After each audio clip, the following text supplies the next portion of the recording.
बघा हे तुमचं ॲक्यूट अँगल आहे आणि हे कोणतं आहे ऑब्ट्यूज अँगल आहे, बरोबर आहे की नाही. ही परपेंडिक्युलर हाईट इथं आली, ही परपेंडिक्युलर हाईट आली.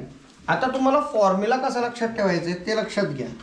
तर आपण इथं घेतलंय पॉईंट डी, इथं पण पॉईंट काय आहे डी. जी सर्वात मोठी बाजू आहे ती कोणती आहे तुमची ए बी स्क्वेअर. ही आली सर्वात मोठी बाजू. ह्या बाजूला म्हणजे ह्या साईडला सोडून इतर दोन बाजू कोणत्या आहे बी सी आणि A C. So A B square is equal to B C square plus A C square.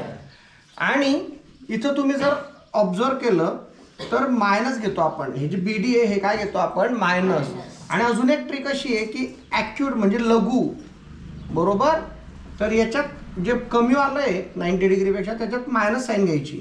आणि मग पुढचे कसे येणार तर 2 मल्टिप्लाइड बाय सी पासून बी पर्यंतचं जे डिस्टन्स आहे बी सी आणि सी पासून डी पर्यंतचं अंतर सी डी. हे कशासाठी आहे तुमचं acute angle triangle.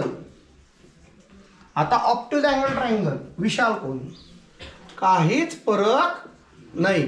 Obtuse angle triangle जास्त काहीच फरक नाही.